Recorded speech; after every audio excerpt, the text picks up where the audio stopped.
Assalamualaikum warahmatullahi wabarakatuh. Perkenalkan, saya Sidadi selaku perwakilan kelompok kami untuk melakukan wawancara bersama dengan narasumber kami yaitu Kak Alvia mengenai topik kesadaran riba dalam transaksi digital. Mungkin langsung saja ya Kak. Ya, Mungkin untuk pertama, kira-kira kakaknya udah pernah kayak gunain paylater ataupun pinjol ataupun e-wallet gitu? kalau aku tuh nggak pernah ya pakai paylater, nggak pernah pakai pinjol. Tapi kalau e-wallet, jujur aku pakai. Cuma kalau pinjol-pinjol itu enggak. Oh, berarti mungkin sekedar cuma Kayak kayak Dana, e-wallet Dana iya, gitu, gitu. Shopee gitu. Heeh. Boleh. Terus kira-kira untuk selanjutnya, menurut kakak sendiri nih definisi riba itu apa kira-kira?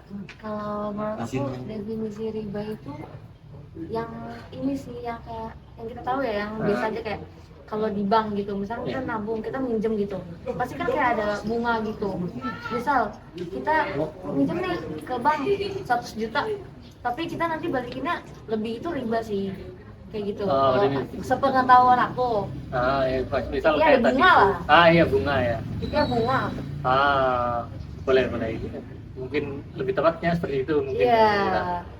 Menurut kira-kira menurut kakak sendiri nih, kayak pinjol ataupun paylater itu bisa dimasukkan ke dalam kategori riba atau enggak kira-kira menurut kakak? Oh, bisa banget sih.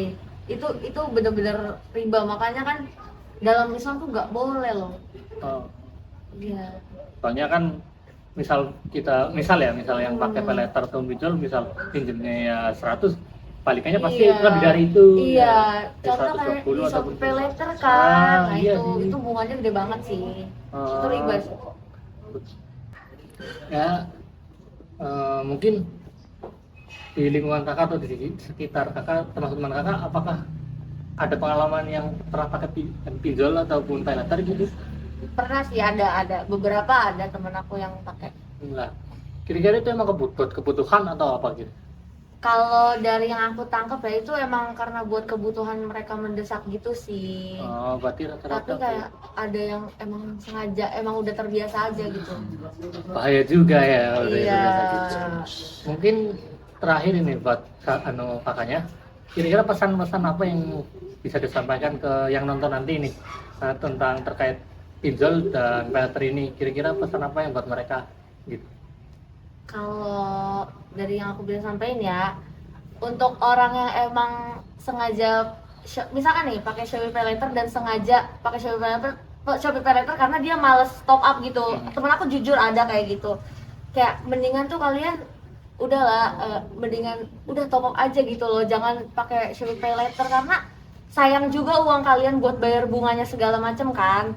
Terus juga untuk yang emang terdesak, kalau emang terdesak banget, usahain kayak masih minjem ke keluarga sih, daripada harus pay later kayak gitu, karena balik lagi ke agama kan, itu riba dan udah ada suratnya juga, udah ada segala macamnya di Al-Quran gitu sih.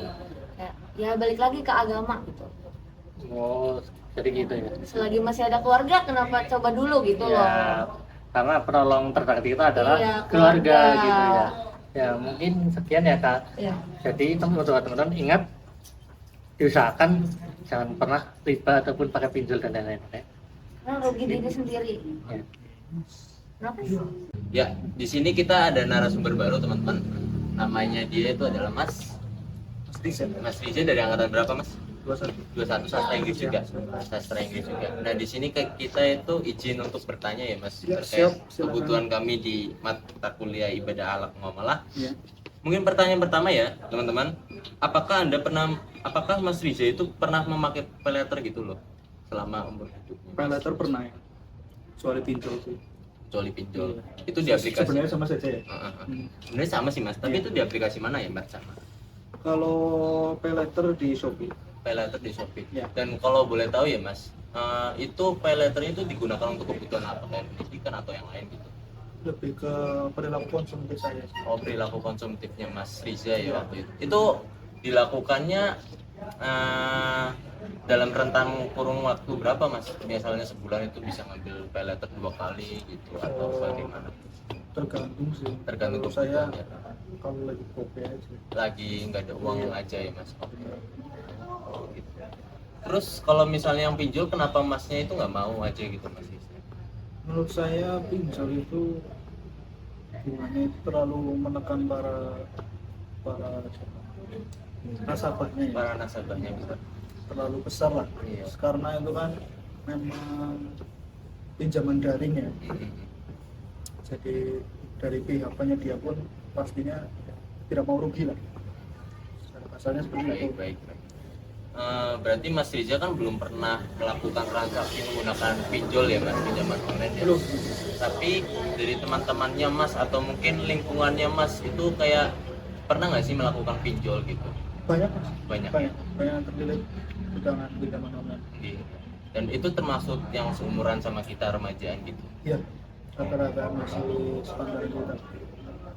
Di dalam kasus itu menurutnya mas itu untuk umur segitu ya, pinjol kan menurut saya itu ketika kita pinjamnya 100 nanti mungkin balik bulan depannya itu 120 ya mas. Dan itu berarti kalau misalnya teman anda minjam 1 juta ya berarti balik 1.200.000 toh. Iya. Dan menurut Bisa mas lebih. bisa lebih malah ya. Berarti emang kita harus benar-benar hindari dulu Hindari. perilaku Karena semampunya kalian lah. semampunya kan. Baik. Maka sebaiknya menghindari. Nah ini mungkin cocok sama pertanyaan saya selanjutnya dan yang terakhir dari kelompok kami ya mas. Ya. Mungkin pertanyaan terakhir, ketika mas itu mau menyampaikan ke teman mas yang sudah melakukan pinjol itu, mas pengen ngomong apa sih Ke teman saya, ke teman mas? dan teruntuk teman-teman saya yang sudah terlanjur Yang sudah terlanjur. gimana? Gimana nih? Mas susah ya orang kayak gitu Susah, dibilangin ya. Hatinya sudah tertutup. Hatinya sudah tertutup. Iya. Jadi sudah sampai telinga pun dia tidak mau Iya mendengar. betul. Ya sebaiknya dihindari. Belilah semampu kalian. Itu kalau memang mepet banget modal usaha itu nggak apa-apa. Yang penting uang muter. Uangnya Iya. muter ya. Kalau pinjaman online tapi untuk slot gimana coba? Iya. Habis uangnya. Habis. Dan Iya. itu masih kayak tenornya habis itu baru 1 tahun gitu, Nah, harus bayarin iya. utang per bulan. Iya. Ya Allah. Ya gitulah guys teman-teman, ini jadi beberapa ilmu yang disampaikan Mas Riza juga emang baiknya kita dengarkan saja dan kita resapi dan kita tidak lakukan peminjaman online, atau mungkin ya dalam kasus apapun kita lebih mengandalkan ke keluarga kita, ke teman kita, tapi dengan amanah dan tanggung jawab. Sekian dari saya dan Mas Riza. Ya. Terima kasih untuk sudah mendengarkan kita sejauh ini selama narasumber ini. Assalamualaikum warahmatullahi wabarakatuh.